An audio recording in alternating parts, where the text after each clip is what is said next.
Greetings, everyone. Hope you're doing well. Welcome to another episode of Heavy Metallurgy's Album Club. It's Wednesday. Hope everyone's having a good week so far. I'm Marty. Nice to see you all. Before we get too far into this and talking to the boys, these are going to be up on Friday on the channel. Some patches for your Battle West.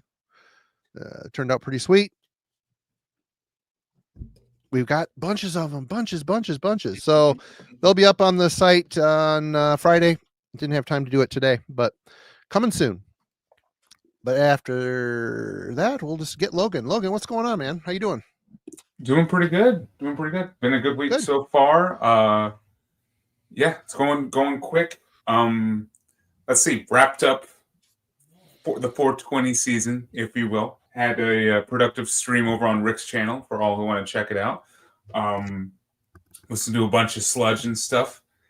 Also, there was a review on Monday. Morbific, Bloom of Abnormal Flesh, I believe. I was getting all like the grotesque and gruesome album titles mixed up at a point, but I think it's doing pretty well too. Right on. Yeah, people are checking it out.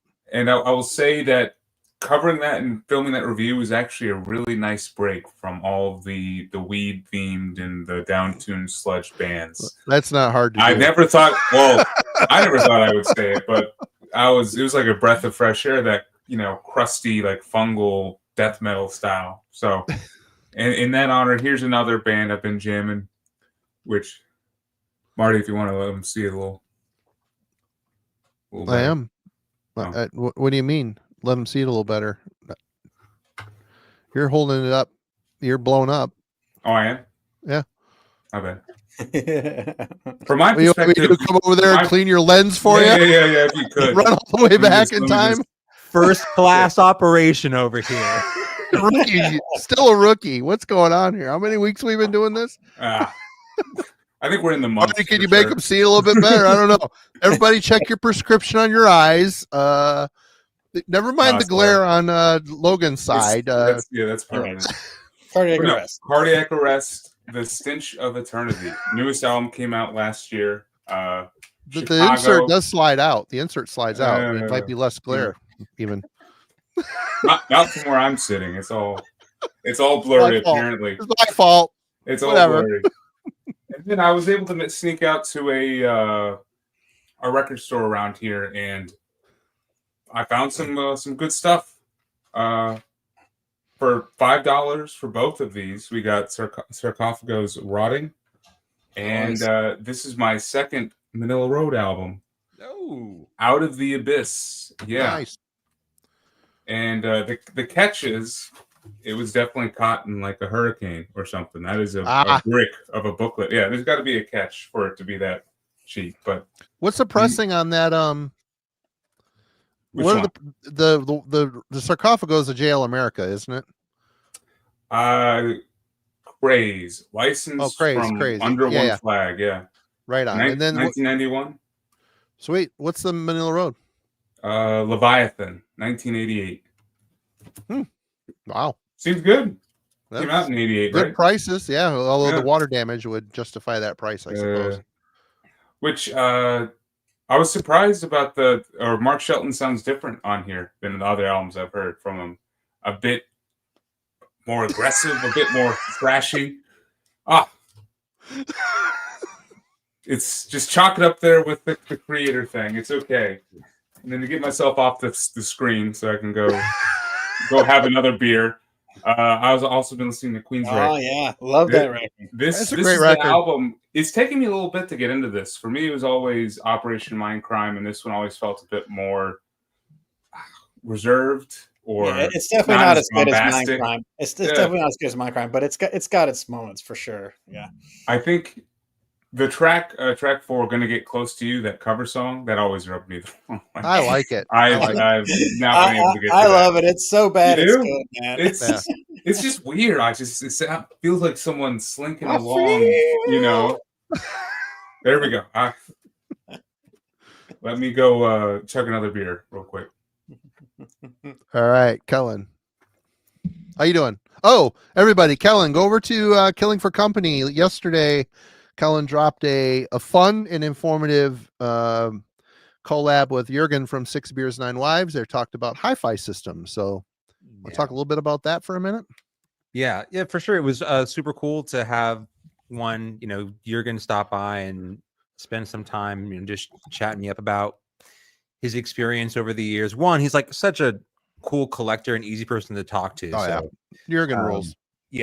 I mean, it was so cool that he spent the time to, chat with me. So big thank you to Jürgen.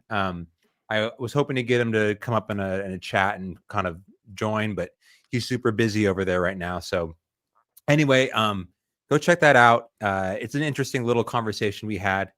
And for anyone who's probably interested, like the first part of it, we just kind of talked about his experience and some hi-fi stuff.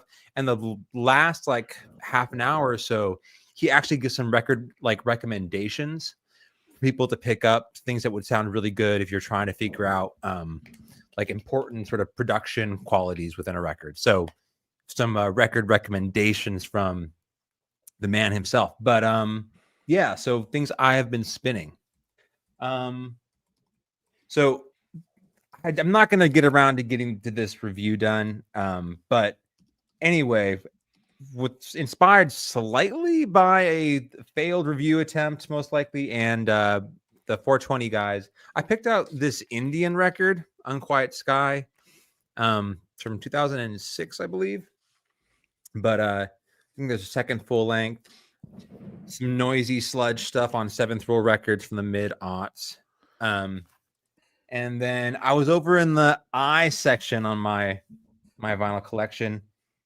Spring for me is like usually a big death metal time, and so I pulled out Ultimate Instinct from Intestine Balsam, I think 2008. This is their last full length they put out, but kind of mellow death stuff from Japan. I know that band was even still alive. That's great. I mean, this is 2008, right? So I don't think they put anything for forever. And to be perfectly honest, been spitting a lot of this past week, but I pulled out Parallel Minds. That was definitely a major inspiration for this week's pick. So we'll get into this later, but wanted to revisit Parallel Minds, talk about Conception this week. All right. Jim, how you doing, man? I'm doing good, man. It's good to be here. Excited to talk about our albums tonight. But what I'm spinning, Black Mind Wars, an album that's got a lot of love on this channel. I know we talked about it a lot. We've covered it in Album Club, but one of the best thrash albums the U.S. ever produced. So it really is, man. And the first time I bought this on vinyl was actually one of the first records I ever bought with my own money back in '88, and it was really cheap at the time. I didn't even know who they were. It was a blind buy. I got it from the cover, and it was so different from the Bay Area thrash that I was listening to a lot. It took me a second to get into it, but not too long. Like I really loved it and have loved it ever since. And in fact, my band definitely stole a riff off of Mind Wars. My high school band, definitely we took a riff off of that. And every time I hear it, I'm just like, yeah, man, it's so great. Of course, they play it way cooler than we ever did.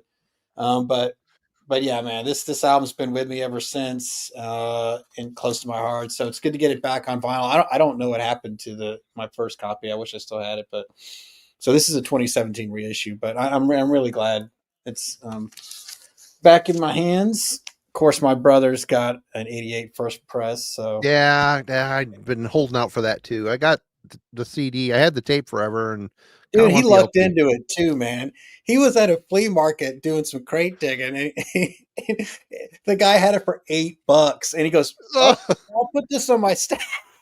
Dude, I had no idea. They probably tried to get it work. Well, would you take $5 for it? Making me mad. And speaking of $8 records, you guys are gonna cringe at the cover, but I promise you the vinyl's in good shape. But really, really crappy cover here. I got this for $9, but awesome record. The vinyl plays just fine. There's nothing. It's fine. There's nothing wrong with it. It's a little cracky and poppy, but Under the Influence. Love this record. I remember the us older folks remember that Hello from the Gutter, they did that half hour like metal like verses kind of thing, and it was like up against some kind of poser hair band or whatever, and of course they lost because all but you had to call in your votes or whatever.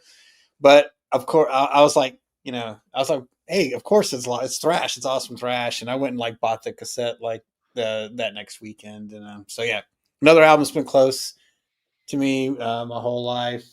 Though there's some songs that aren't super great on this one. It's a little uneven. I think the ones that make up for it are awesome. Obviously, Love from the Gutter.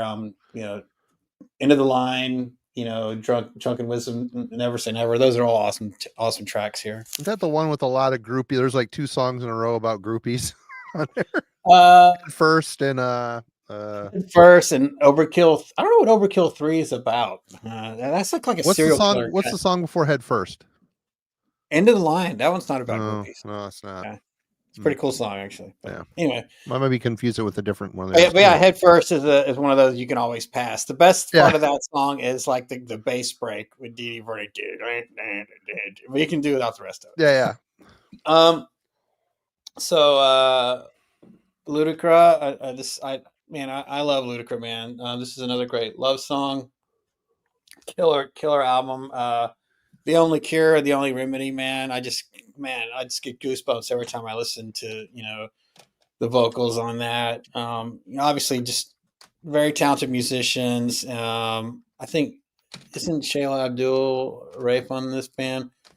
Ross Sewage and Aesop Decker. And I'm sorry I forget the singer's name, but she's amazing. I love her voice. She's got such a great black metal voice, tinged with that punk hardcore aesthetic. And I was actually been listening to this and the Tenet. I was listening to it, streaming it, and I went to grab my CD for tonight, and I could not find it. Time to organize. I need to organize. I was so mad. I rage bought the reissue on vinyl, so that's coming too. It's gonna always trouble. That. Yeah. But hey, it's cool. Nameless Graves just put that. I've been thinking about getting it anyway. It's limited 300 copies, and I'm glad somebody reissued it because I don't even know that it was ever on vinyl. I think Profound Lore may have only put it on CD back in the day. But anyway, if you haven't heard Ludacris, do yourself a favor, man. These 2 records, especially the Tenet and another great love song. The first tracks on both of these albums, I'll stand them up against anything. I mean, they're just awesome. But anyway, that's what I've been spinning. Right on. I haven't had a lot of free time for digging into listening to stuff, but I have had a little bit of time. The latest Canisteris called By the Grace of Death. We put out the vinyl, and the band themselves through their label Alte Seelen put out the CD, which has a bonus track that didn't fit on the vinyl. You know what? This might be the band's best album. They keep getting better and better. There's a lot of folk influences on here, but the black metal is just ripping. And you got CJ on here. Some of you, Jakob, is that his last name? Jakob. Yeah, I'm with you, Marty. It's their best, man. This is a really strong record. It is. Y'all need to get on this. This thing's awesome. Definitely well produced. CJ's real drumming brings a lot to the band. He's a very technical, solid drummer. Of course, Rob and Todd, they've been with it since the very beginning, but really good album. Listening to it again on CD when I was working the other day, it's just their best. It's really good. I am still going through. I must have, at the height of my purchasing insanity, I bought like 10 CDs from Storm.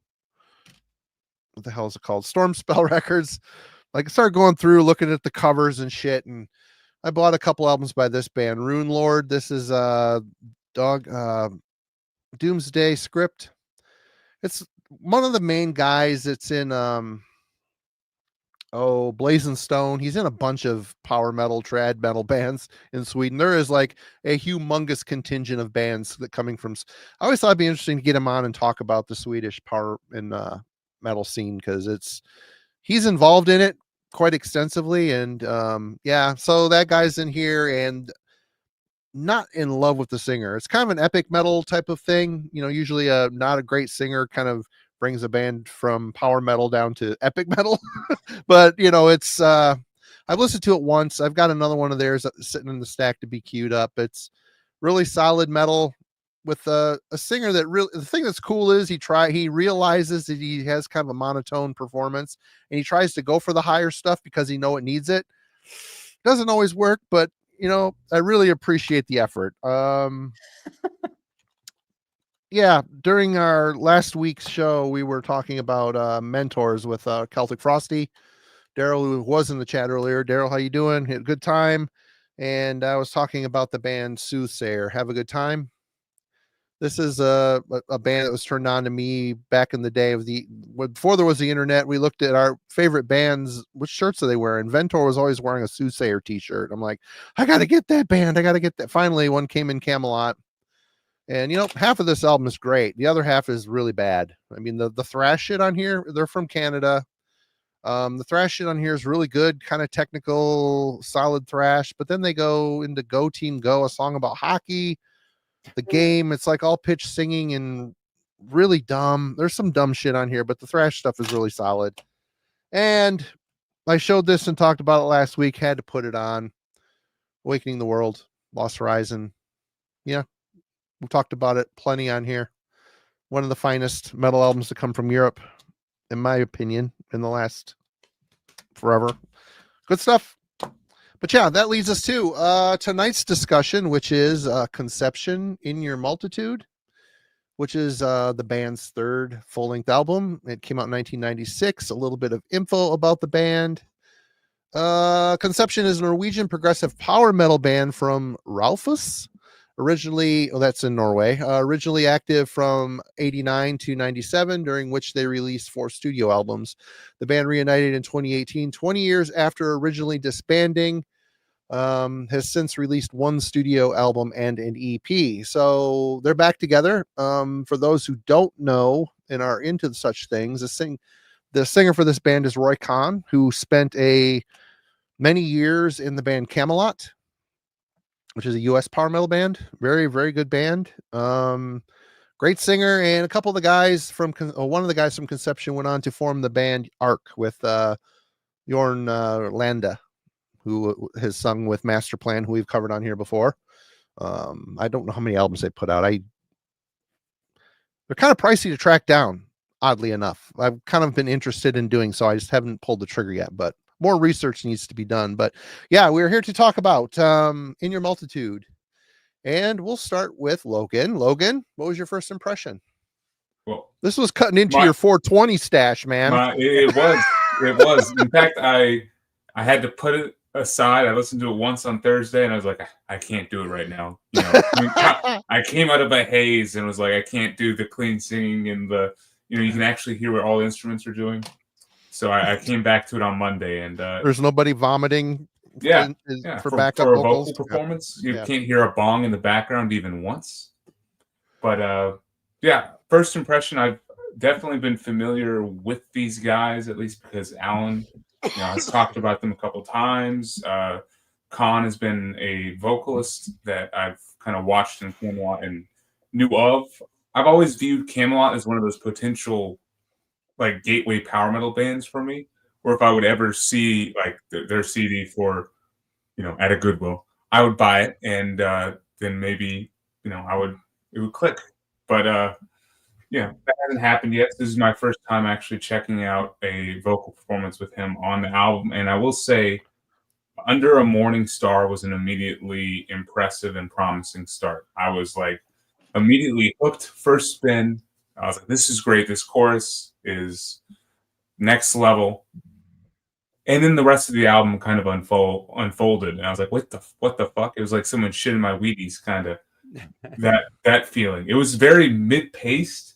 It felt like a hard rock kind of sound. It settled into like these 3 to 4 minute long songs. I wasn't expecting it. There was a ballad.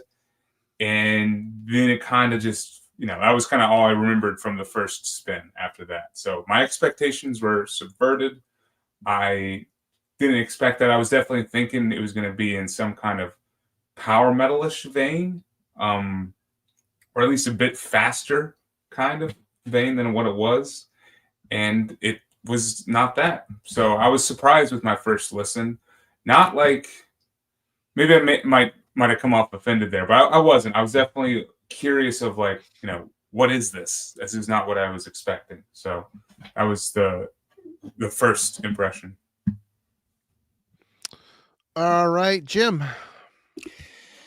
Logan, you were holding up that Queensryche earlier. I'm surprised you didn't like this as so much, because I felt like this was definitely in the same kind of vein. You know what I mean? That sort of mid-paced prog metal vein. With a very sort of operatic style vocalist. Lots of vibrato all over the place. Like kind of like power metal, but I think he experiments a lot with more mid-range keys and even some like a little bit of baritone here and there. He's got a great voice that's all around the map. I think it's retrospect where he's baritone there, and it almost gives like a sort of like a post-punk vibe. I mean, he's not like as low as like this, fucking, Morrissey or something, but it's that kind of vibe there with the music too. There's a gloomy aspect to it. And so just overall, I was definitely into the vocals. He's that range and a lot of power. I think cool lyrics. I get what you're saying. There's like on Guilt, it's kind of a bluesy kind of a crawl. That one kind of like kind of unsettled me a little bit, but for the most part, I feel like this is just a really strong progressive metal, and I was glad that it was kind of restrained, because I didn't expect it. I expected this to be okay, balls to the wall, double bass all over the place, fast, but we've heard so much of that, and like it's like same, and I appreciated the originality in terms of like how their approach to progressive power metal is like kind of holding back a little bit in the tempos and sort of letting like solos and riffs speak for themselves. I really enjoyed like the odd time signatures they thrown in there. It's like they play around with polyrhythms, but don't go so far off the top where you're just like losing interest. Only on a few songs though. Yeah. Well, that's what I'm saying. Again, Yeah. Restraint is the word here. Like, these guys can really, really shred, and they do, but it's not so, because I get bored of that kind of stuff super fast, right? If it's just like, showing off your chops the whole album, like I can't take it. But I feel like they're and what one of the things that maybe you didn't like so much, Logan, in terms of like the song, like I liked the songs were short, because like before, like that kind of expression of capability and technicality becomes overwhelming, it's gone. And then you're into another song and another vibe, and you kind of, you shift a little bit. So I feel it's super well constructed, holding themselves back, letting the songs be kind of in and out, not linger too long, made them more interesting for me. I think there's a lot of great catchy choruses on this. So I actually had no trouble, listening to this record kind of, over and over, letting it kind of like fill up the background. It was good music to work to.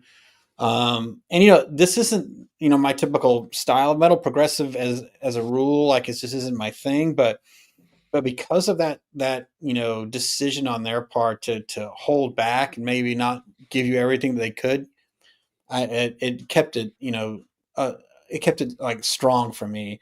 And back to Queensryche, I think Queensryche is the same. Like, as awesome musicians as they all are, I think Jeff goes all out all the time, right, on the vocals, but both the guitar players, like, they could shred a lot more than they did. They hold back. They always put the song first, and so that way, that is why these two bands share a similar space for me.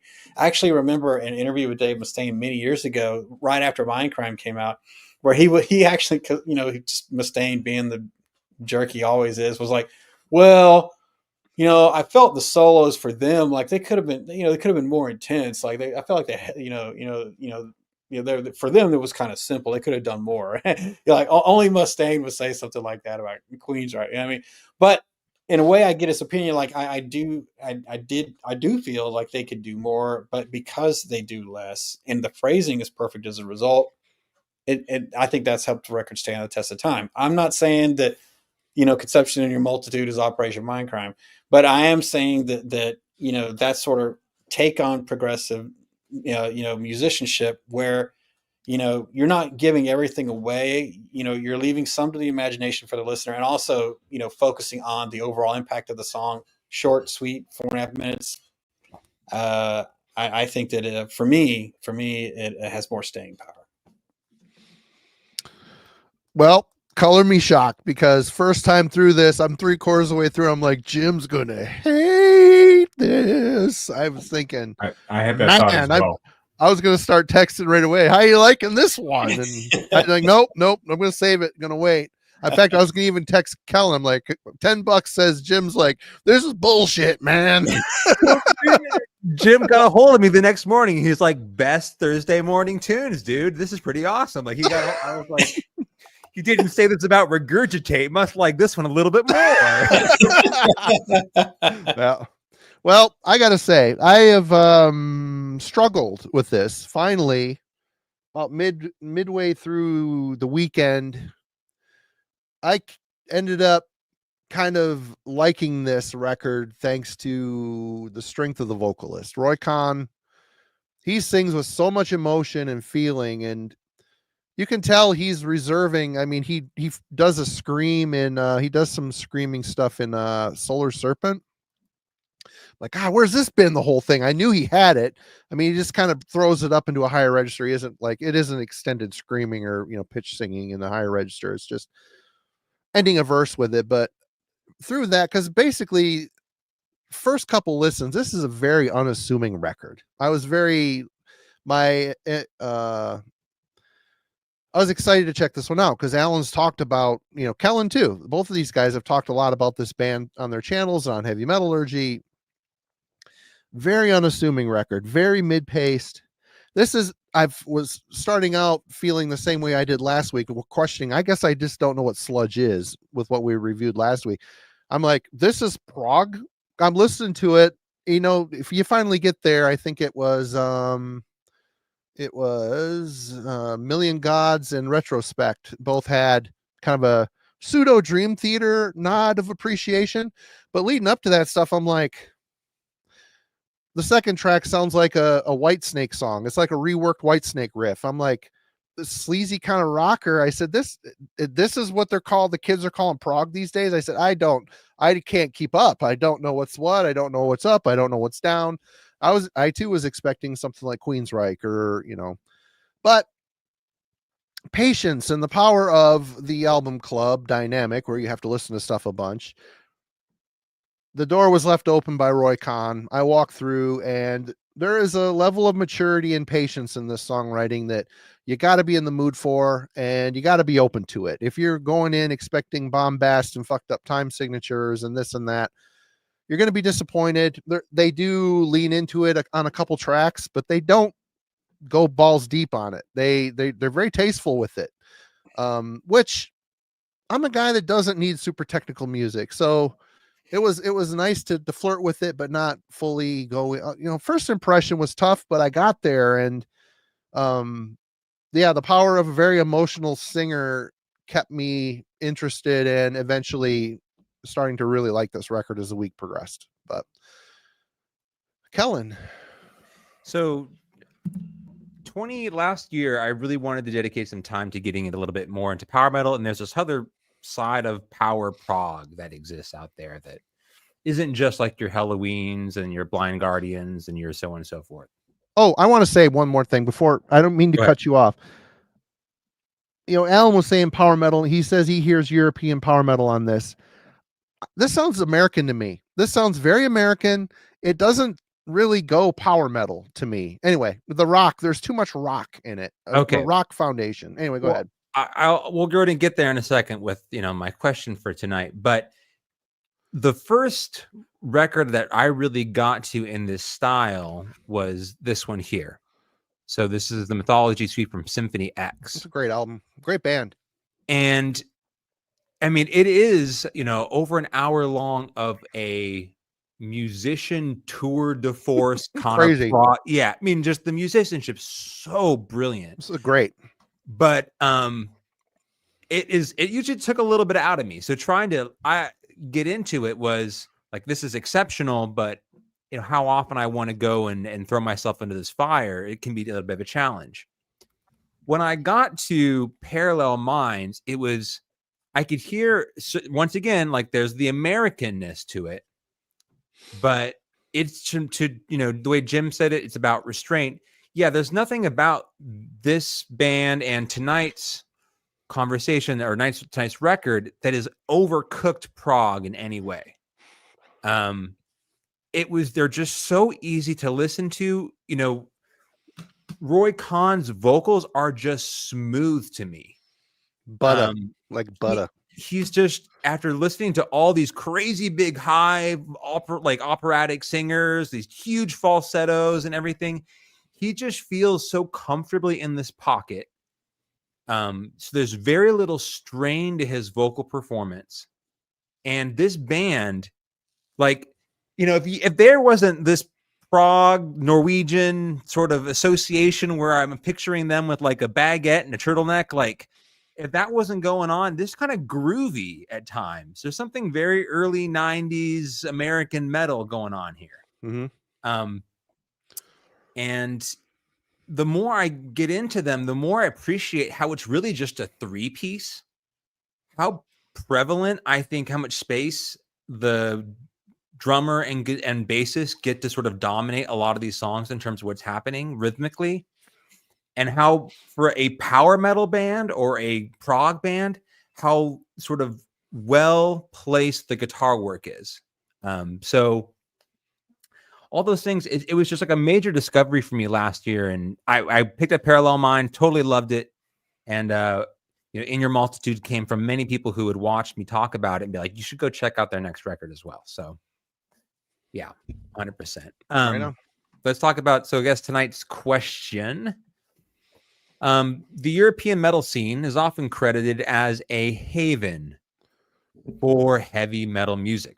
Conception arrives from Norway in the early 90s and sonically has just as much, if not more, in common with the American prog power scene of the era, by comparison to the exploding power metal scene in Europe. Could Conception make the case that they would have been rewarded with a longer and more prosperous career were they an American band?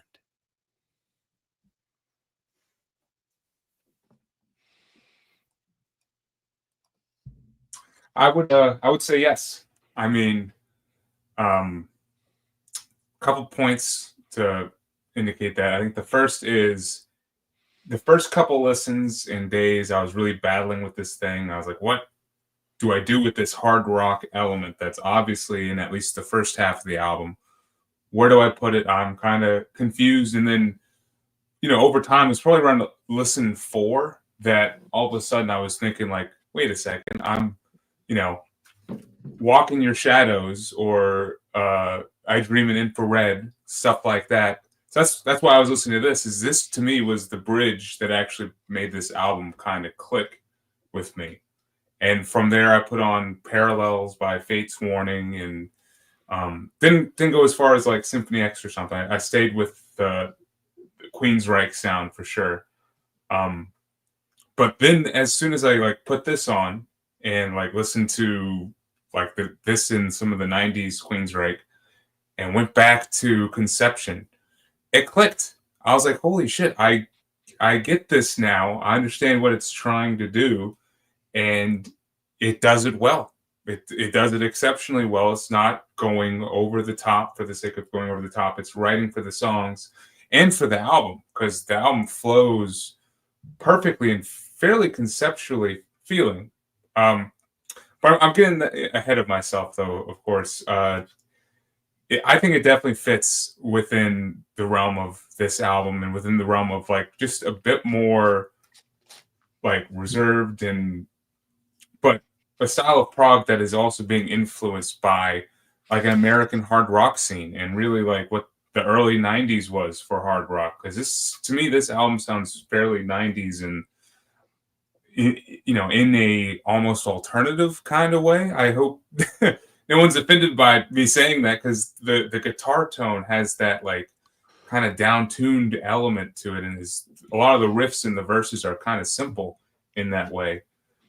But all in all, it sounds very American, like as what's been alluded to. It sounds like it could have been a Metal Blade band, like Fate's Warning's little brother. Yeah. Mm-hmm. And I think you just look at what was going on in Scandinavia at the time. I'm sure they were just a fish out of water. I bet they were just looking around. They just see corpse paint looking back at them in every direction. They're like, "What the hell? What the hell do I do here?" I mean, I like looked at their Metal Archives page, similar artists. There were only 2 that popped up from Norway. One was Ark, which Marty, you just alluded to them. That's members of Conception. Yeah, one of the guitar players from Conception formed that with Jorn Landa. That guy's everywhere. Yeah. And then also Pagan's Mind, and they're from they didn't form until like 2000, I think. So when Conception was actually out on the scene, I really doubt there was anything, and in other European countries, it had to have just been the more straightforward, like fast-paced, double bass, soaring vocals, power metal. So I had to feel like they didn't really stick out. I bet they just kind of faded into the background a little bit in that scene.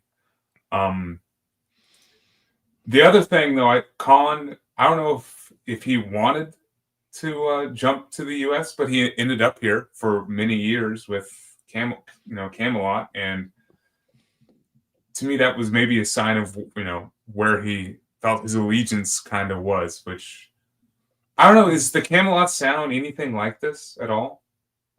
I've got one of their albums that Alan recommended, and it's really good. Oh, I have 2 actually. I got their latest one too.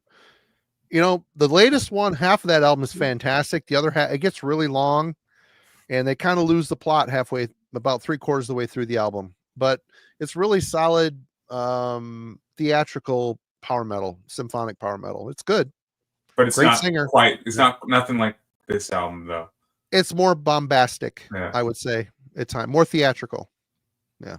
Well, I definitely think Conception had a more of an impact in the American scene with like the bands I mentioned. Hell, even King's X was kind of making a name for themselves in like more of the alternative metal kind of style.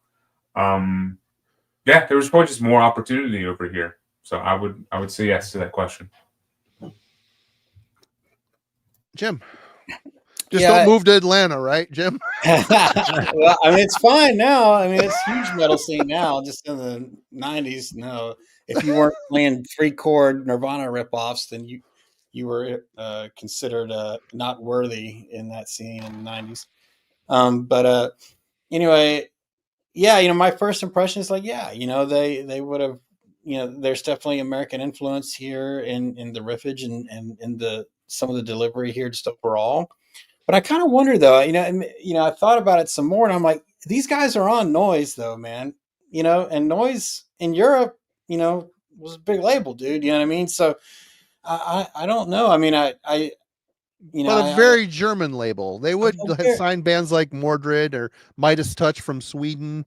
Yeah, but also, Halloween. Yeah, I mean, Running a lot of German stuff. Yeah, a lot of German stuff, but I see them going over well in Germany. Germany, loves power metal, and they also love American sounding stuff, dude. I'll never forget, Marty. You remember it? Jan from Volgaplus, arguing with us because he said he loved the sound of the dude from Creed's voice. Oh, he loves Creed. I know. We used to give him so much shit about that. I was like, fucking Creed. I could hear the we were just like, no, you cannot say that. Jan, no. Don't ever say that again. Yeah. Please. But he was like ready to fight about it, man. He was like, no, man, that dude's awesome, man. I would text him every once in a while. Hey, are you going to take me higher today, Jan? Shut up. But yeah, so So yeah, I mean, I think they probably did. I mean, I don't know. You know, I mean, this would be a great question for Jurgen to answer, but I think they probably did just fine where they were. But yeah, I mean, I there's no denying, you know, the American influence here, and you know, I would say if they probably come out, well, I guess they were still around. So you're talking about like, you know, you're looking at The Last Sunset was 91. If that would have came out like the same time as Empire did in America by Queensryche, yeah, they would have been like right there at the scene. Because I mean, that album was huge here in America. It was multi-platinum, all over the radio, and it's a great record. It's a record that was like, you know, More commercial, but good. Yeah. more commercial, man. But I'm sorry, man. I love Jet City Woman. And Dude, that song comes on. It puts me in mind of like summertime when I was younger. oh yeah, Driving dude. around with my Thunderbird with the windows down. Yeah. Yeah, it's great stuff, man. Great song. Yeah. And I always love their bass player's bass tone on every album, you know. So, Yeah. but yeah, I mean, I think, yeah, if they had been out here in their debut, I think 95, it would have been a little late. We were definitely in the death throes of like alternative as a country here, and grunge as well. But yeah, a few years earlier, they would have went over well. But yeah, if we got somebody European in the chat, then I would like to hear what their thoughts were in terms of like how they went over. But I guess if we're just saying from our, you know, very narrow sphere of American view, like I had never heard of these guys, you know what I mean? So I'm not saying that whether I heard of someone or not is indicative of their, you know, success level, but I would say that means for me that they were under the radar despite being on Noise. So yeah, it's this is a tough one to answer. It's a good question because, you know, I can see both sides, you know, but I feel too uninformed to make a hard guess. So, Well, let me see here. Conception make the case that they would have been rewarded with a longer, more prosperous career were they an American band. Okay. I've only heard this. Enough said. Yeah, I've only heard this album. But judging on the facts, what I heard from this record, I'm going to say no. Yep, they sound very American. Roy's voice, I mean, I don't know where he's from. I don't know if he's Norwegian. If so, it is very American sounding. You don't sense the accent in his voice. He has such a smooth way of crooning. There's nothing necessarily eclectic about the music. This is a very gray sounding album. So, I mean, it lacks color and impactful dynamics. I mean, you could put this on Metal Blade, but I listened to Fate's Warning Alder era. That's where I would probably say that this album is closest to stylistically, but Fate's just are better. They lean more into the prog. And there's hints of prog here. You know, there's hints of Dream Theater here, but again, they play it pretty safe on this record. They just kind of let the power of Roy. I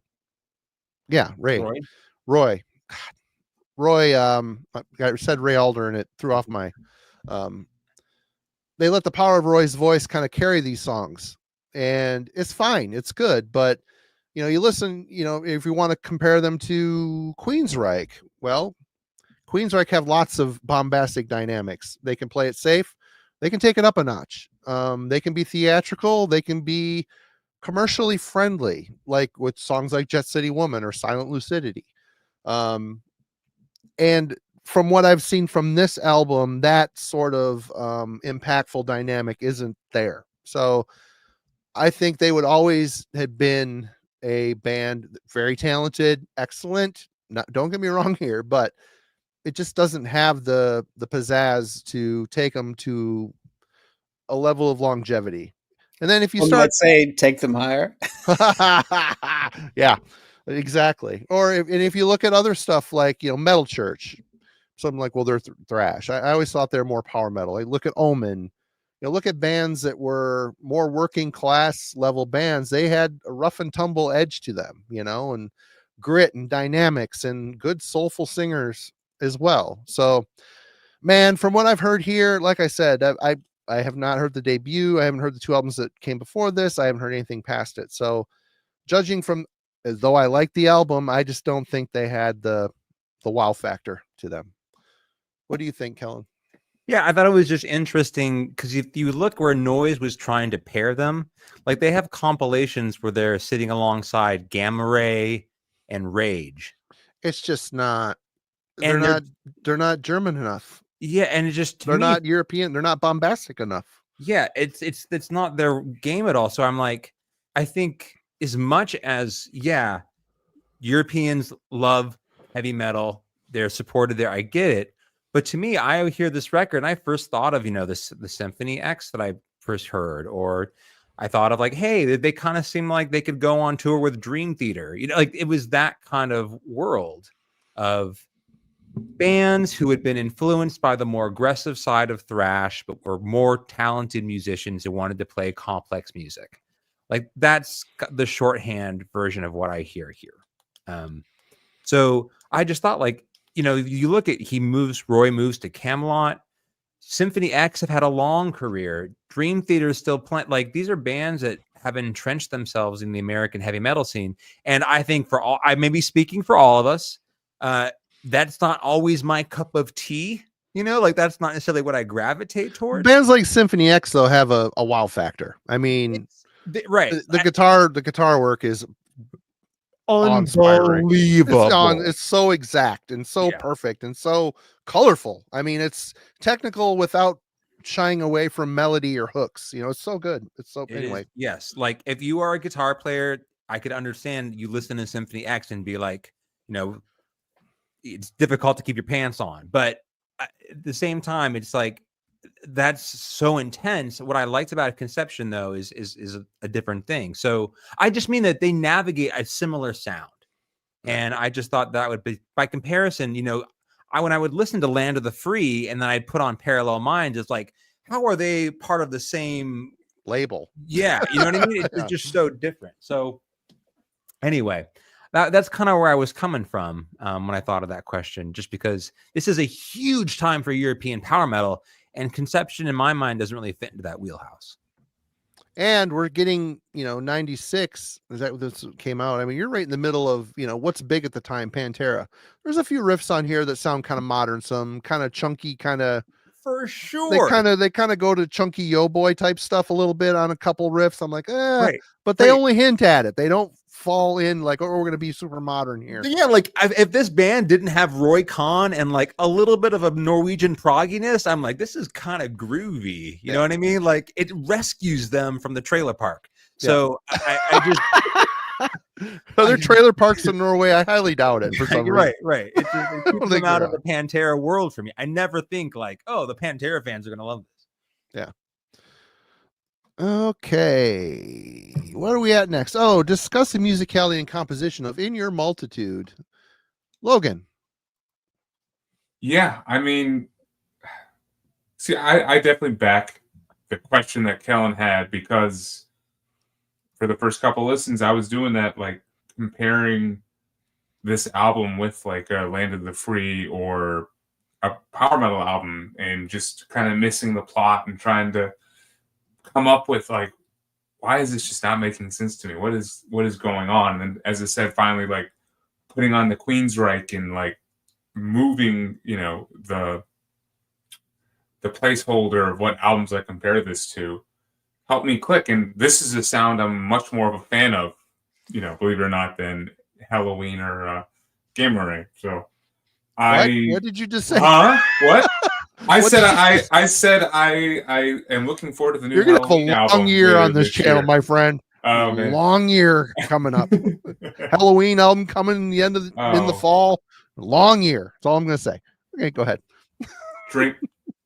But yeah, I think the red herring that made me hold on to this idea that it could be power metal was, Roy Khan's voice. It just has such a vibrato, such a epic nature to it, and they really do let it have center stage in the mix and on all of the songs. Like he takes up the majority of the song length for most of these tracks until we get to like the second half of the album, and that was definitely what was throwing me off maybe just a little bit.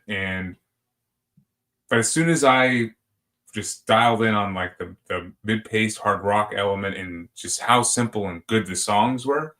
It's smooth sailing. And I mean, Khan's voice was always the best part of it, and I think it still stayed the best part of it for me. I mean, it's the most power metal aspect of this album, and definitely the most impressive. Like, he's got such a great mid-range voice. To me, it makes me think of Tate.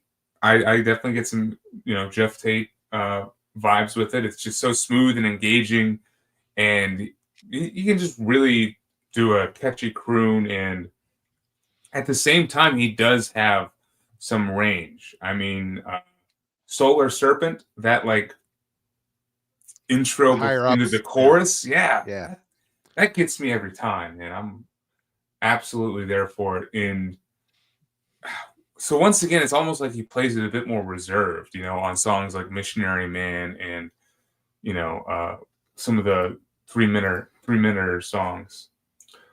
And then the guitar writing definitely rubbed me the wrong way for a little bit until I just finally accepted it for what it was. I was like, man, this could be more interesting. It's just playing like this 90s, like on the verses especially. You mentioned the borderline Pantera style riffage. Like, it's just the groovy, like, dun-dun-dun-dun, dun-dun-dun-dun, kind of more repetitive style. But I think that's a solid choice when you're pairing it in, with some songs where it really gets out there.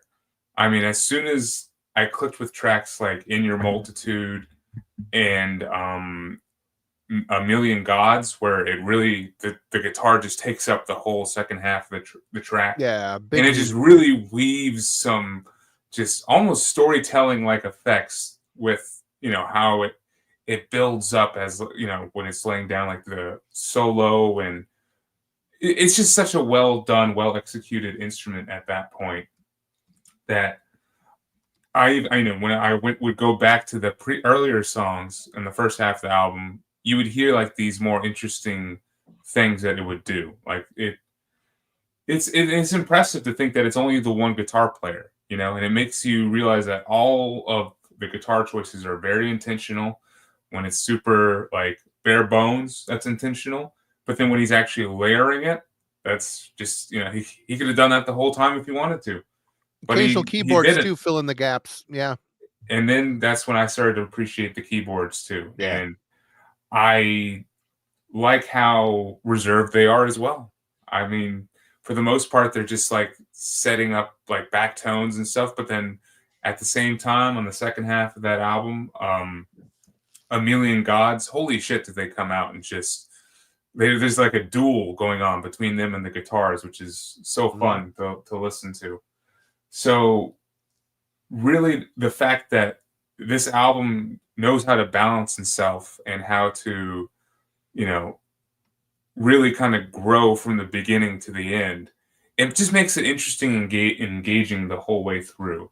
And I find myself really enjoying the journey that it takes you on and wanting to return to it. So I enjoyed how that kind of ends up being a tale of two halves, with the first half being a bit more straightforward, and then the second half really changing it and flipping it on its head and just becoming more prog oriented, becoming more epic feeling. It's just an exciting, interesting album, and it makes the 45-minute runtime really go quick. So, I also like how the bass falls in too.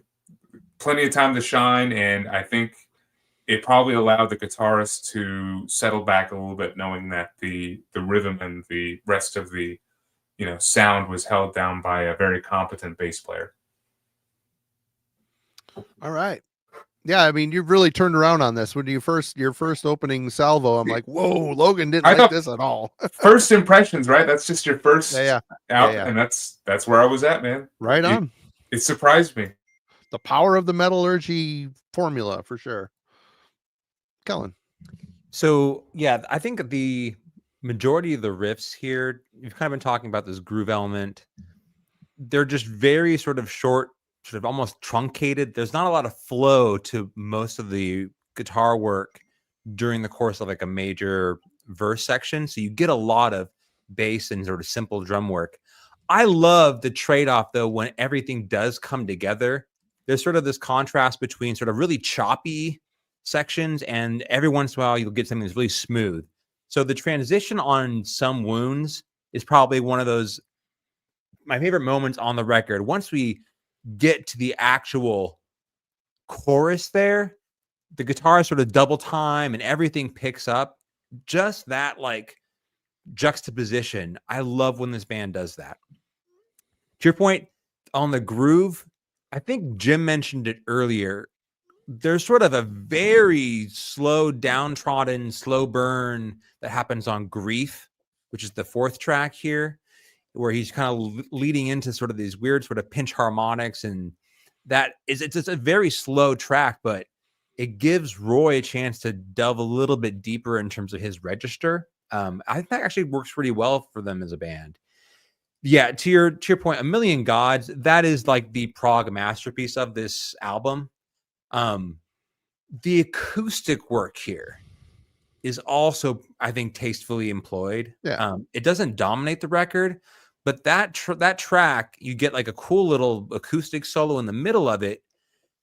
And then the solos trade off between the guitarist and the keyboardist on it. It was a session musician on here.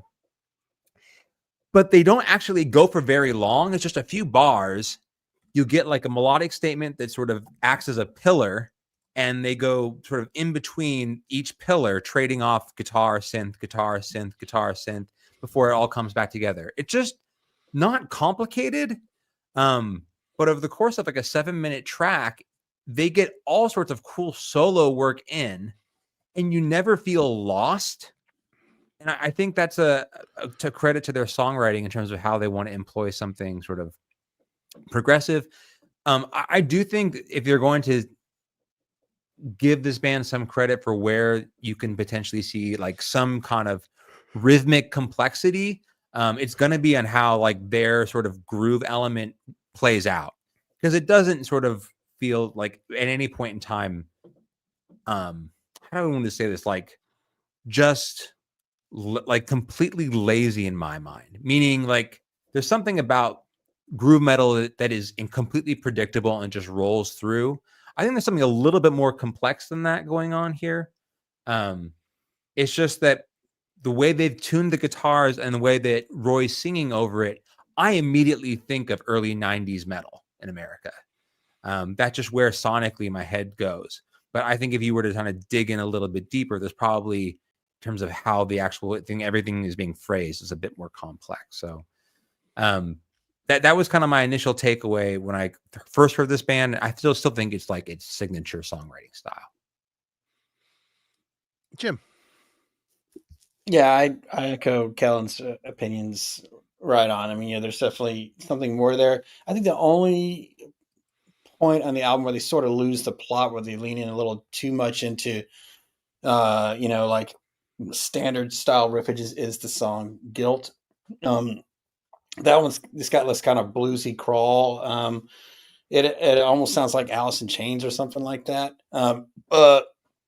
Which I love Alice in Chains, but in this context, it's just kind of bizarre. And even then, it isn't like a terrible song. Like the vocal again, Roy saves it with his great vocals. And when I come to that track, I get through it. I still don't like skip it or anything, because even though the riff is super boring, like Roy's vocal completely saves it. And there's still like underneath it all, to Kellen's point, like there's a little bit of twist on it that makes it palatable. It doesn't stay in that boring zone all the way. Like there's they do different things in the riff throughout the song that give it more color. But really, that's to me like the only low point. I actually I don't mind a little bit of chug now and then, man. I'm the kind of guitar player in my bands. I scooped it, man. I wanted to hear, I loved Among the Living, Anthrax. I mean, that's my world. I've talked about how much I love Crowbar. Crowbar's crunchy as hell, So I actually love the main riff in Under Morning Star, and that riff is really cool. It's like this really cool palm muted riff, like but the beat is just like playing like a little bit off, and the riff is playing around it. You know what I mean? I think the beat's still in 4/4, but the riff kind of plays around it a little bit. Again, just that little bit of a tweak gives something that could be pedestrian more color, and that's what's really cool is they do that. Like in so many moments in this album, they take what could have been in the hands of lesser musicians, much less interesting songs. And of course, when you've got Roy over it, you've got the keyboards filling up the space, like adding even deeper spectrum of sound. I don't ever get bored. It kept me interested the whole time, even though it's mid-paced, even though it's reserved in its approach. I do think that other than the fact that Under a Morning Star, I think is a great opener. I do agree with Logan that the album sort of seems to progress and just get better and better as it gets near the end. Yeah. Like and that's awesome. If you don't start out just being shite to begin with, I think it's great to kind of progress and improve and that way your enjoyment of the album just continues to build and build. And by the time you swing back around, you're okay with it because you know what the payoff's going to be. Even better songwriting than what you start out with. So, and one of our compadres in the chat mentioned Sanctuary. Man, I totally agree with you. I love that ballad, dude. It's just acoustic and vocal only, but just really emotive. You really get a sense of where Roy is emotionally as he's performing it. It's like the word I wrote down is compelling. I feel like his delivery in that song is compelling. And usually that's not the type of track I would be interested in. So to pull that off in a metal context and for it to come off as powerful and not just chintzy, I think takes a lot of effort. And so, yeah, Sanctuary, even when you're pulling back from the rhythm section, there's still a lot of power to be given there. And A Million Gods, yeah, man, you're right. I mean, that's great. Start stop odd time signatures. Dream Theater, Dream Theater Junior. Yeah. I mean, and the line the only God that's visible to my eyes. I mean, that's a great line.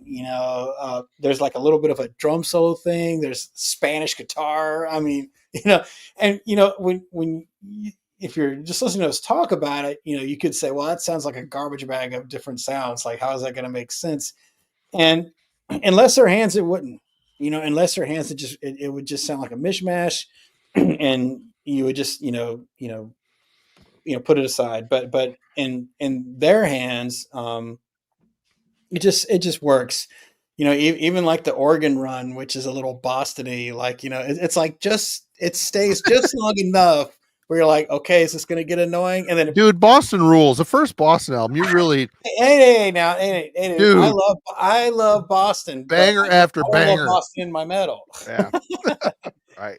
I actually prefer the second album. That's my favorite. Well, it's all so good, but it's all great. Yeah, for sure. Yeah, Don't Look Back. Come on, man. Yeah, good stuff. And then, man, Some Wounds. Come on, dude. I mean, that chorus is just godly, man. I absolutely love that chorus. You've got that one is kind of the most power metal-y for me of the album. The double bass is behind it. The riff and the verses is odd time, but not overly so, where you kind of you disconnect from the feel of the song. The leads are awesome on that. But what's cool about it, and again, we keep referring back to this reservation in their approach. This restraint. The keyboards add there's a slight sadness to the sound of the keys in that song. Very melancholic. It's pensive. You know what I mean? I think someone in the chat used the word longing. You know what I mean? And I really completely agree with that. There's longing in Roy's voice, and I really feel that on Some Wounds. And that's awesome, man. That's awesome when, I love a good death vocal. I love good black metal vocals. There's definitely those dark emotions that are expressed very well through those genres. But, something that's longing or pensive like that, a clean vocal can deliver that. I think, at its best. And it's really, it's emblematic of like what can be achieved with a clean vocal in that song, and it's really powerful for me. So I won't go through all the songs because that's not what this piece is about. It's about composition, melody, or musicianship and composition. But suffice it to say, these guys are great at their craft, holding back and just giving you what you need and nothing more. One more thing though. The drummer is amazing, dude. Yeah, man, he's not all over the double bass here. He's not playing fast or anything. Doesn't need to be. But yeah, I'm with you, Marty. He doesn't need to be. Man, his cymbal work though, dude, where he does those hits, the china, he's doing these linear patterns, man. He's like hitting the ride and everything. I mean, it just completely sticks out to me, like his handiwork here. Off like put aside the toms and everything. Yeah, pay attention to what this guy's doing with his hands on the cymbals, man. And the ride and the hi-hat. This guy's he's got some skills. He's really thinking about what he's doing, and again, it elevates these songs from being deceptively simple to having some real depth. I mean, it's hard to follow all that up, but as far as songwriting and composition, or musicality and composition, this record, like I said, it's a very melancholic record, which surprised me. And the fact that there's rock elements, some prog elements, some power elements, all kind of, it feels like a mixed bag, but somehow they smoothed it all out and really were very careful, elements of groove, some, Pantera crunch every once and sporadically here and there. They're very conscious of writing songs that fit within the overall sad vibe of this record. So I think mission accomplished, really. And the fact that when you get to songs like A Million Gods, where the more proggy Dream Theater-esque type stuff enters, I love it when those solos hit, because you're not really hearing these, the second track is very kind of rock oriented. When you get to the prog section where the guitarist can shine a little bit, he shreds, and he's pulling off some great solos on this thing, and how it, it's counterpoint with the synth lines. It's cool. It's a cool, and since things are so much like this throughout the whole album, when you hit that spike, that little flare, it's more impactful, which I just wish there was a little bit more of that as the album played out. But, I think metalheads in general, we all tend to gravitate towards more sad music. This, again, I was very surprised how downtrodden this record feels, especially when you get it to the very last track, In Your Multitude, the title track. I'm surprised. It's very kind of a dreary track to end the album on, but it works perfectly coming out of all this stuff. But yeah, I really don't see any problem with the musicality or composition. Very talented players, wielded by a very awesome singer. So totally. Let's talk about the production. Cullen. So I want to just drive home this record. I never feel that as a 3-piece instrumentally, these records feel small or limited in sound. I actually think Roy, as talented as he is a little bit withdrawn within the mix. I don't hear him out in front, as you would potentially think for someone with such a pedigree. But everything sounds crystal clear. To Jim's point about there's the moment. I mean, I'm going to talk about because the tracks Some Wounds, like that's one of my favorites. I'll probably talk a little bit more, but how clearly you can hear the transition over to the ride in that chorus for me is just like a huge, it's so well done. And I think the fact that you only have 3 real instruments, they don't overtrack this. There's not tons of guitar work. As one guitarist, when he drops out, you really just hear a sort of plucked. He's not using his fingers. I think he's using a pick on the bass. And how like large the drum sound. As much as it's like an early 90s sort of record, I can hear a little bit of sort of the production notes for sure, but I just love how they don't try and sort of force too much into the mix. And when this gets empty, I actually enjoy sort of the spatial elements that you hear, the quiet. And you get a chance to then have these moments with Roy as a vocalist where his sort of emotive qualities can stand out. Because for me, it's not on paper, he's not an incredibly, soaring vocalist. It's sort of his ability as an expressionist vocalist, right? Like he can really delve into an emotional kind of delivery as a vocalist, and that's where I think he shines. So if you had a really busy mix, it wouldn't work because he's not going to be able to soar over anything. So you have to be able to dial into his voice. And the fact that he's not like blown up relative to the rest of the band, I think you needed to have that kind of spatial element for it to work. So I think that these records, I mean, it does sound like in the 90s, I don't know in terms of like how much digital production had entered the studio at this point in time. I don't think it's quite as like power metally like as the Lost Horizon that we covered. That one's a little bit more of European power metal to me. But I dig the production on here, and the overwhelming thing that I would kind of come away with is just how sparse it is overall. It does not seem like an incredibly busy mix. So it's kind of my thoughts there. All right, Logan.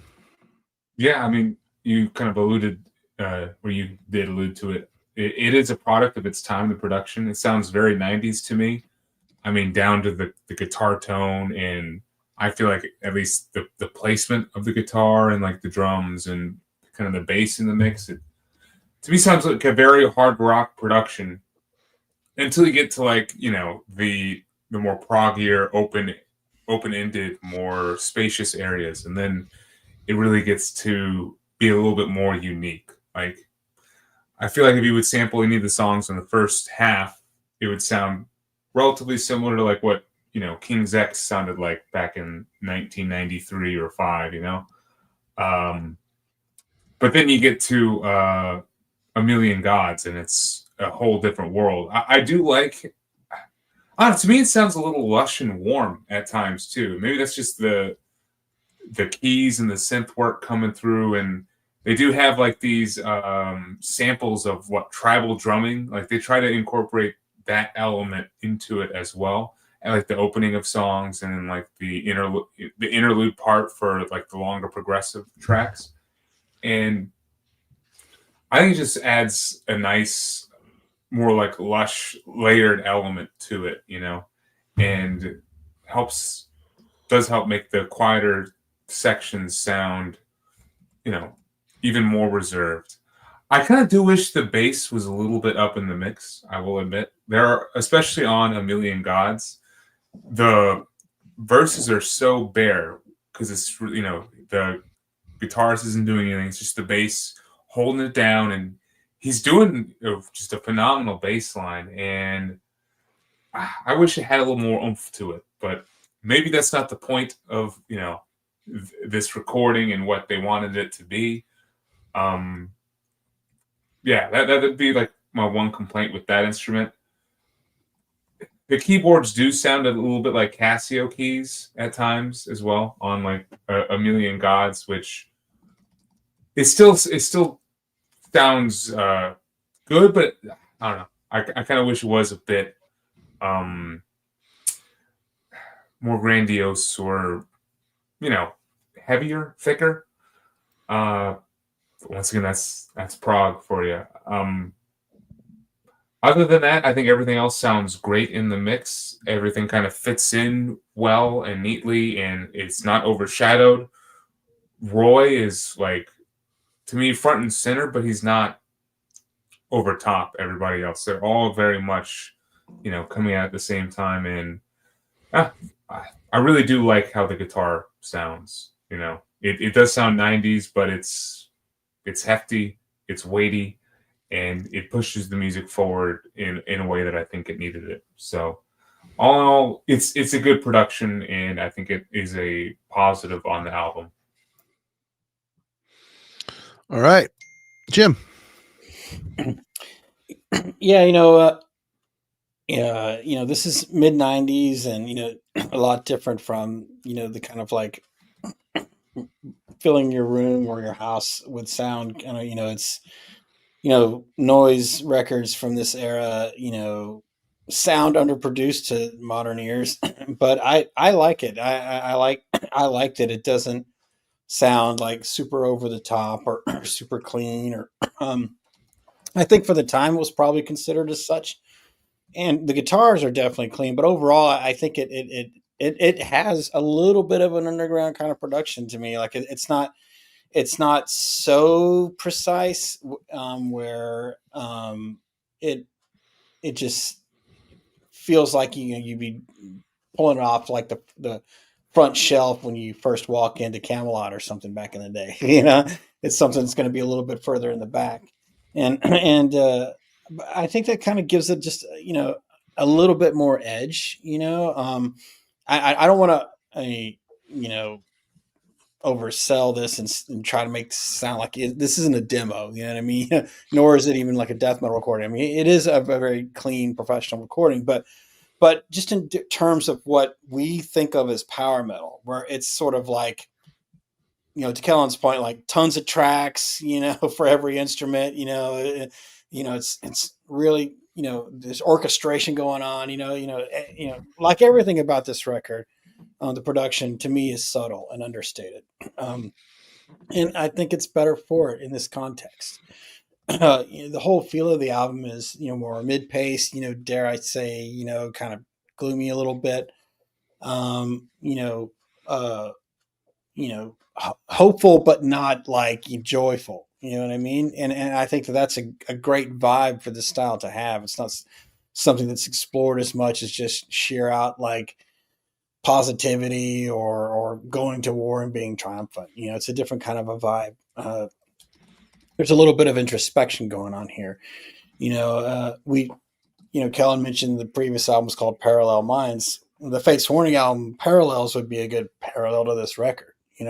There's something about that Ray Alder era record that it has that same sort of like,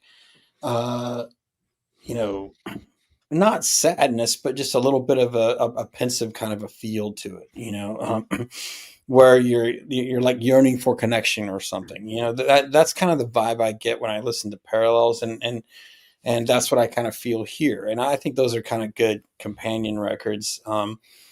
Though I would say that probably the production on Face One Parallels is a little bit higher and definitely more tracks and stuff like that. But still, it didn't lose that vibe, that emotional vibe, and that these guys are carrying forward on this record. But in terms of individual instrumentation, I think you guys kind of covered all that pretty well, so I don't think I need to go there. But overall, I think that the subtlety employed in the studio, fewer tracking, not trying to have this fill up the entire spectrum of sound, but keep it more sort of like boxed in and digestible, really suits the record as a whole very well. The production, I think that as I listen, one takeaway from this is how warm the album sounds, and I like the fact that the drum sounds like a real drum sound. You can hear the room in the drum performance, which is cool, and it's a warm sound, but I would say it's a bit of a flat sound, but it's not bad. It seems like the mastering or whatever kind of put a lid on it, from my perspective. But it's still, I like the warmth of the drum set. It made it feel like you're standing in the room with these guys, which is cool. And I think the warm tone really accentuates the fact that it's a melancholic kind of album. So production, I like the mix. I like the sound. I just wish there was a bit more dynamics in the sound field. Yeah. Least favorite songs. Logan. Hey. So I just have to admire how bold it is for them to open up the album with Under a Morning Star, just knowing the direction that the rest of the first half kind of goes in. Because that really is like a little like dangling of fruit. Like, this is what we could do if we wanted. It just feels like it has that almost proggy element while still having a very epic, power metal like chorus. I mean, that thing is phenomenal, and it kind of builds throughout the song too.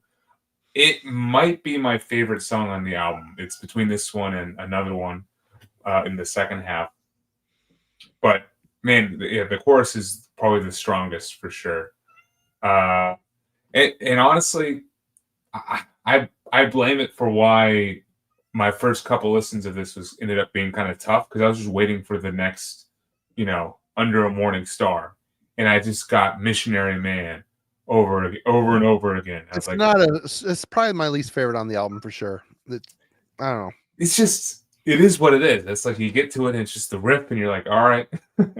I like the song. It sounds very 90s and very like a bit grungy in a way, and then the rest of the first half kind of plays out like that. My favorite of these three, though, actually, I agree with Kelly. You're talking about track 4, Guilt. I just love Khan's vocals and the chorus on that. It sounds so retrospective and, kind of down-tuned, and the lyrics and the way he delivers the, chorus to me hits. So I'm definitely a fan of that one. And in the second half, track 6 with A Million Gods, I mean, that thing did take me a little bit to click, just because I wouldn't know what to do with the second half. It would just, kind of feel a bit messy. But then when I realized it kind of just all builds off one another, and it's just they're trading off the keys and the guitar and then back and forth, and then they finally wrap it up with one more stint of that chorus. And I really do like the chorus. The lyrics on it are perfect. Can you guys hear my cat in the background?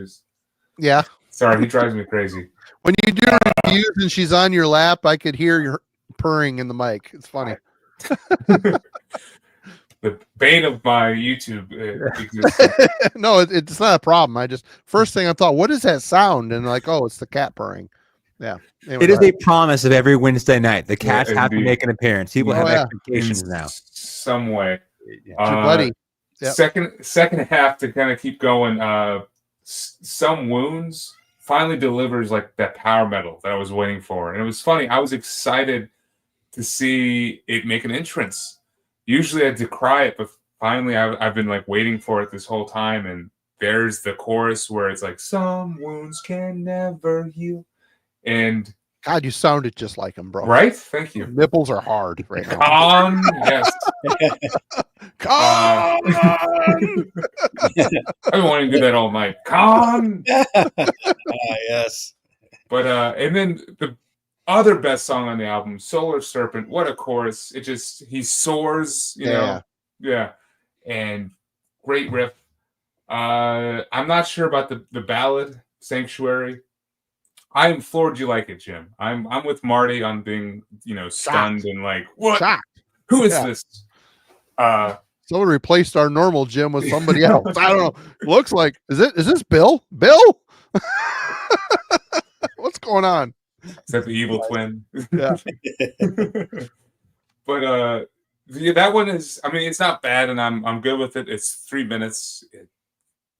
Khan still sounds great, and I understand the purpose, but and then finally the closing song, it's very I mean, this is a reserved album, but that of all the tracks is like the most reserved, and it's an interesting choice to close the album, and it hasn't really clicked with me yet.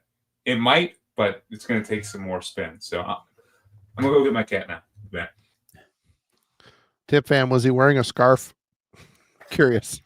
I can see him like the new Camelot singer, new. Him being scarfing things with his hands.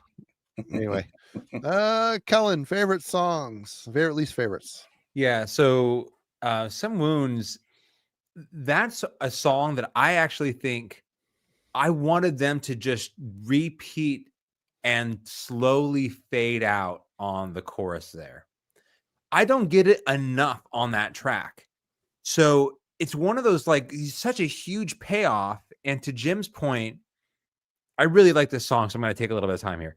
To Jim's point, like, after the second time through, when they kind of get to the bridge, it's this really moody, slow solo. And it's such an interesting way to close out this song. I thought it would lead back to this triumphant sort of end, and they would just ride that, to Logan's point. I'm over there every single time that chorus hits. I'm like, bing, bing, hitting that ride, driving in the car on the way home. Like, yes. It's just such a super catchy moment on this record. And I don't get enough of it. So I usually go back and I circle back to that song a couple of times every time I listen to it. Just because like they do such a perfect job taking which is this really sort of crunchy, sort of interesting, truncated kind of riffing style and moving it smoothly transition to that chorus. We've talked about it. Alien God, it's that way they ground themselves.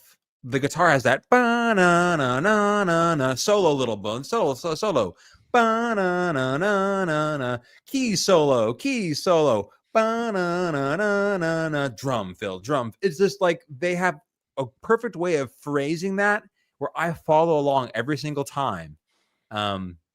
Man, it is a super cool track. And I think people who wanted to know this band as a prog entity, that's the one I'm going to point them to.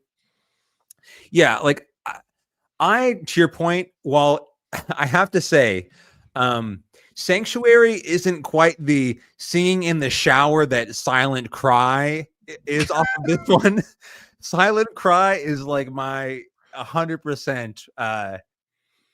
The ballad on this track number 4 on Parallel Minds, and every single time it's like I'm kind of be embarrassed to sing along with it because it's got a little bit of this power ballad 80s thing going on, but every single time gets me. I enjoy that moment on this record. It's short, it's quick, acoustic. Roy, for as reserved as he is a vocalist, I actually am going to side here a little bit with I think I may have called it Grief earlier, but it's Guilt, track number 4. You could not ask another power metal vocalist to pull that track off.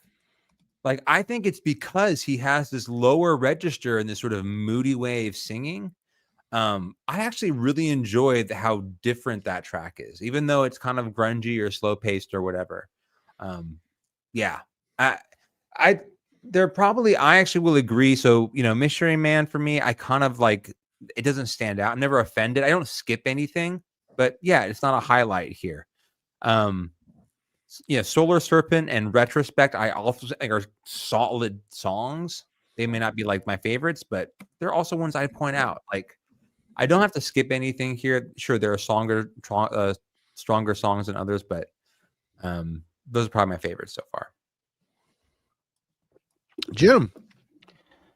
Absolutely, Some Wounds is my favorite song. Oh my god, I love that chorus, dude. It's so good. It's fun to scream along with. The riffs are great. The momentum of the song is just driving and powerful. Even besides the obviously cool "Some Wounds We'll Never Hear," I also like the other line. No one cares about the tears you cried. Now, that's another great line. There's so many great lines. I mean, you listen to these sung beautifully, but kind of brutal. You know what I mean? "Some Wounds Never Heal." No one cares, dude. I mean, it's awesome. There's so much to love about that song, and I'm with you, Con. Like, it goes by too fast. I'm like, oh man. That's one song that I wish was like 8 minutes long because everything really comes together. But that's great. That's great that it leaves you wanting more. So you're excited about it once again when it comes back around. So definitely my favorite song, hands down. But also, I really love Carnal Comprehension.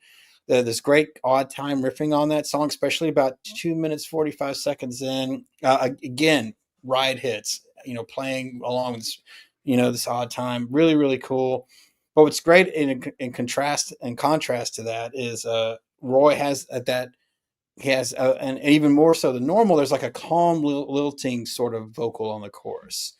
It's just very calming, despite the fact the song is called Carnal Comprehension. So I recommend going to listen to that again. You'll hear it on like when he says wipe sings "Wipe Away the Silver Lining." You can really get a grasp of that. So yeah, Call and Comprehension, really way up there for me as well. Got Solar Serpent, and I'm just the last 5 songs on here. I mean, come on, I could just listen to them over and over again. There's great bass lines on Solar Serpent, More Odd Time. There's a very killer scream on the bridge. And what's interesting here, he does a front pickup solo that kind of gives you that blues vibe when he's playing the lead. But again, it's like it shouldn't work, but it just does, man. You can tell the real guitar players that actually take the time to, I'm going to solo and I'm going to flick to the front pickup, to the neck pickup. Who does that? I've never done that. Of course, I don't really solo either, but when I do, I'm like, this sounds crappy every time. Oh, me too, man. Yeah. It's the guys that know what they're doing that always have to go to that pickup. Yeah, and I do not, and I would not. I only turn down the front pickup when there's no one in the room. Like, okay, I'm gonna play the solo to man when no one's in earshot. Yeah, exactly. Yeah. Okay, yeah, and your multitude, kind of an odd choice that it goes out like a little bit more in a slower sort of a vibe, which is usually a big no-no for me. But it's not like a slow song. It's more like calm, you know what I mean? Calmer. But again, that sort of pensive vibe sort of like gives it, an emotional depth that wouldn't be there otherwise. And I even wrote on here, the solo and the way the guitar interacts with the bass and drums remind me of Queen's right here. Technical, but with feeling. So it's cool. We kind of keep coming back to that because I actually wrote that down this week. So yeah, it really, completely agree with Logan. That's the latter half of the song. Well, the album is the strongest one. But again, I do love the opener. Under the Morning Star, I think it's a great opener, and Sanctuary, it gets in and gets out. I know it's a mellow ballad, but I think there's a lot of feeling there. And I do want to call out Retrospect again. If you guys like a more of a lower tone vocal, his singing is great on that. He explores his lower register and he really pulls it off, and it gives the song, like a darker feel. It's just, even with like on the second verse, second verse, second chorus, there's like a little bit of a melodic keys, which kind of brings up the happy vibe a little bit, but it doesn't kind of detract from the overall, approach of Roy's vocal and what he delivers there. So yeah, latter half of the album, but still it's the strongest, but the first half of the album still got lots of gems. But yeah, the only song that I think is just kind of okay is Guilt, because it's just a little too bluesy for me, but even then, there's enough there to sink your teeth into without it being a skip. So. All right. Well, let's see here. Favorite song for me. By the time Million Gods hits, I mean, you do have the Retrospect song. That's where they kind of hint at the first bit of prog seeps in. It's more disjointed timing and riff work. Kind of breaks up the melancholy of the album a little bit. Some minor synth work enters the picture as well, and it's a nice addition to the sound here. Fills in some holes, gives the song a little bit of color. A Million Gods, probably my favorite on here. It's the most like Dream Theater. Man, the raging solos, the interplay between the synth lines and the solo work, really well done. I really like the lead off track. Where did my thing go? There it is. Under Morning Star. Great song. It shows right away it's a very moody album. Roy's voice is very downtrodden sounding, but pretty. He's a really good singer, good pitch singer. Missionary Man, definitely my least favorite on here. When that riff hit, I'm like, oh, it's a version of Still of the Night. So I flipped over to White Snake and started listening to that. I'm like, no, it's not that song. It's a White Snake song, but I can't figure out which one it is, and I gave up trying. But the thing that bugs me about it is it reminds me of something so much, and I just cannot put my finger on it. It's like a note or two away from being that. It just, the beginning of the album, they put this kind of sleazy rocker in there. It's not super sleaze, but it just feels like it's got a bit of the, bands like Badlands or Smooth Opera. Blue Murder or something, a band like that isn't full on glam, but kind of, they put hair products in their hair, like conditioner, like Germac and stuff, and maybe wear nice clothes instead of, a free flowing shirt, that type of a hair metal band instead of, spandex and woman's makeup. I really appreciate your nuance there with the glam right there. Yeah. There's a lot of very specific details where Whitesnake began. Yeah, a lot of nuances, and Whitesnake kind of falls into the nicer shirts. They're not really the anyway. Million Gods, Some Wounds, great solo work on this one, and Ray's soulful crooning really increases the emotion on this track for me, for sure. Solar Serpent, I like how he kicks it up into the upper register of his voice. It's kind of exciting after hearing him not doing it the whole album, and then he drops it on us. I'm like, God damn it, why were you hiding this whole time? Do it more. Live in that register a little bit. And then In Your Multitude, they definitely end on a dreary note here, and I think Roy's sadness really kind of sells the song for me. It kind of, I felt fitting to conclude the album, an album like this way, instead of going out with some proggy technical mess. Just lay on the mood. That's what we've been living in it. See, there's a thing. What is it with scarves and the prog metal guys? What is it? I don't know. Anyway. So yeah, I think the album is, other than one real, even the second track isn't horrible. It's just annoying because it bugs me. It doesn't fit within what the rest of the album does, but I do like the mood of this record, and I'm glad I finally took the time and fell into it, because it was kind of not sitting well with me initially. Judgment, final thoughts, Logan. Yeah, so listening to In Your Multitudes was an interesting exercise in having to adjust my expectations and what I thought I was going to hear, and to kind of, settle on a different feel and a different placement. I guess we can't help but go in sometimes expecting something to be one way, and then when it's not, there's definitely a couple listens, like the first 3 or 4, where I was like, what do I do with this? Where does it go? And that was the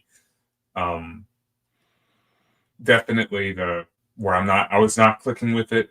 And as soon as I did, it immediately became a rewarding listen. And it became better for the fact that I felt like I had to kind of go on a journey to find, where does this fit into my musical taste? Where does this fit into the music that I'm aware of? Because I knew it did. And I guess this is a difference between listening to an album like this and me. I don't want to go back to, talk about or shit on Master Plan, but the Master Plan, I was like a bit more of the Stockholm Syndrome thing. Alan Master talked Plan about is it. better I album can than talk this about one. it. Way better album than this one. But anyway, go ahead. But that one, I was like, you don't have to listen to him. You do not have to listen to him. Thank you, guys. I just like to point out when people are wrong. It's fine. People sometimes are wrong, and it's okay. Sometimes the entire internet sides with you and tells Marty he's wrong, but he still denies it. So there you go. Sometimes the internet is wrong too, Kellen. I'm just saying. No matter what side I fall on, listening to Master Plan and this album, it started out similar, where I was like, well, where am I? But the whole time with this one, I was like, I like what's going on. I just don't know what to do with it or where to place it. And as soon as it clicked with me, I was just like, yes, this is exactly what I wanted to hear from this album. And I started, looking forward to it and anticipating songs. And it was easy for me to digest the whole thing. And the Master Plan, it was maybe the more I was just sitting with it. I'll have to revisit it. I have not. But man, you've had a very polarizing week. You've had a very polarizing week. This album up against all that sludgy stoner shit, the bong jizzer, and all that other stuff you were listening to. But I cleaned that stuff up my ears, and this one is settling. It ended up settling. I can just see you doing dishes and dancing around to the Conception, like, anyway, like a girl at a rave. Oh yeah. So I'm happy that it happened and that this album clicked with me. And this is not a power metal album for me. This is definitely straight up like a prog metal and very 90s or late 80s prog, and it fits right on the shelf with Queensryche and Fate's Warning for me. And I guess it is like the overall tone feels, more melancholy and reserved. I mean, like Fate's Warning in the 90s was very melancholy. I mean, Parallels is a favorite album of mine. I think seems like you like it too, Jim. That whole vibe of it. I like how you described it. It's like that deep introspection about personal relationships and stuff. And it feels a little similar here. I mean, maybe they're talking about more grandiose things like, religion definitely, fits in here at some point, but the vibe definitely fits, and it's something that I enjoy. And I ended up really enjoying this album. I enjoyed wrapping my head around it, and it was a rewarding week to, go from the bong jizzer to fully liking this and having it click with me. So yeah, I'm happy. I enjoyed it. I'm going to try to check out the previous and the next Conception album. And if you had asked me like even yesterday morning or definitely Monday night, I would have been like, this is probably going to be a 7. We're like at an 8.25 right now. So this definitely, a lot of work happened over the past I was to say, it's a lot of movement for sure. Mm-hmm. Yeah. Gotta admit, Bong Jizzer is a great name for a stoner band. It just is. If anybody wants it, it's available. You want to hit me up, a small fee. If you take off, I get some back end royalties for sure. That'd be great. Free merch. Free merch. Right on. All right, Kellen. Obviously, you picked it, so it's I this Parallel Minds, this band. So no, I wasn't a huge fan of the Master Plan record, but I've gone back and I've listened to Crystal Night off of that. The Orden Ogan record that we covered, I'm not going to pick it up, but I've listened to Dying Paradise and Mystic Symphony off that record. That record rules, man. So it's anyway, like this is a band though that is, to me, less, you could say less dynamic than some of the other power metal records we've covered. It is a much more introspective band though for me. This is a much more like slower, more introspective listen overall. And these Parallel Minds and this one here, like they're not challenging records to listen to. Yeah, I really dig them. And last year when I discovered this project, for sure, like I'm gonna come back to them and I will listen to them the full way through, as opposed to like 1 or 2 tracks that kind of grab me and I'll return to. Like I can listen to both, In Your Multitude and Parallel Minds the full way through without issue. They're just really enjoyable, sort of, you want to call them progressive metal listens or power metal, prog power listens. I think they're just a different kind of overall experience than some of the other power metal and prog metal records I've heard. So I dig this band. And if anyone has, enjoyed In Your Multitude, please go check out their previous record, specifically Parallel Minds. Have you checked out any of their other stuff, their Reunited album or anything like that? I haven't. I've seen them a couple of times, their performances of their old songs, and it just feels a little bit weird. Like Roll the Fire, which is the second track off of Parallel Minds, they like have redone that one and it's made a lot of singles. It just feels a little bit different all these years later. I haven't listened to their newest one, but like they turned me on to the Sunburst record that I heard last year. Like that band to me is playing in a similar style. And I really enjoyed in that one for anyone band out of Greece that is in this world. So anyway, 100% dig this stuff. All right. Jim. Yeah, well, I think it's pretty obvious, throughout the discussion, I really dig this record. I liked it right away, and as we've been discussing it through, just even rereading my own notes and everything, I think it's because a band like Queensryche has always meant a lot to me. I've always been really into those guys ever since I first heard them, and that sort of vibe, even though they don't sound. These two bands don't sound the same at all, but they live in the same realm musically, right? They're the same style, the same tempo of progressive metal, where they've got that, even though, to Marty's point earlier, they can go over the top. There's a lot of over the top orchestrations and stuff on Operation Mindcrime and stuff, but in their more like mid-paced moments, with less additional non-guitar based drums songs, like Conception lives right alongside of them, where the keys are a little more part of the background and not in the foreground, and so I think it makes a lot of sense why, even though most people know me here as the death thrash black metal guy, this album, for me, it's not a surprise that I like it because it lives in that realm, and because I don't venture into prog at all, hardly. There are very few exceptions, Fates Warning being an exception, and Queensryche. But these guys, I'm glad that Kellen's brought them on, and I'm glad to have discovered them. On my scale of like would buy it, if it was on sale, or these are a would buy for me. You know what I mean? I did hear a little bit of Parallel Minds, really liked that too. So I can see myself exploring this band and getting some of their stuff in my collection. This stuff sits in a really great spot for me. So if you guys haven't heard it, and that sort of like progressive metal with restraint sort of appeals to you, you're not going to go wrong by checking these guys out. I'm shocked.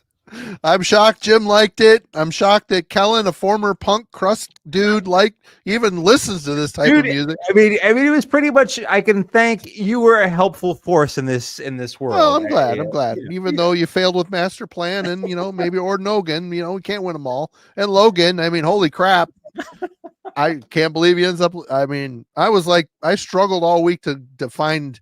Finally, the light switch came on for me, and I was probably at the beginning. If we did this on last Thursday or Friday, I'd be like, this is a 6 for me. But it's grown. It's an 8. It's an 8 because the quality of Ray's voice, the songwriting is really solid. It's safe, which for a guy like me that doesn't need the flash, the proggy, super proggy stuff is always really pretentious to me. But they do it so well on here. When they do it, it's not overblown. They keep their influences in check, and it's cool how this is very much a a well considered conglomeration of metal styles, but it's still very much their own kind of thing. They hint at things, but they don't really remind me of anybody else. Yeah, and I was honestly shocked how sad the record is. So, I mean, this album it was very surprising. It's not at all what I expected. Not at all what I expected, which was maybe the initial problem here. But yeah, it's an 8 for me. Am I running out to order this and the album before it online? Probably not. But if I found it in a store used, I would happily. It'd be coming home with me, 100%. So yeah, that's it. And you know what? This young fella right here is picking for next week. You're muted. All right. So I'm not going to stray us too far from the path here. I think it's time we talk about some Warlord, man. Oh my! Time for some Deliver Us. So freaking good. That is so good. Yeah, I'm ready to dive into here. And looking forward to listening. The homework will be easy this week. I already know this album quite well. It's all good. Yeah. Cool. Awesome. Logan, have you heard this one? I have, yes. There was a certain Heavy Metal Island on Gas Masking Hand Grenades channel, and I checked it out after that. And yeah, this is going to be a good week. Thank you. Right on. Sweet.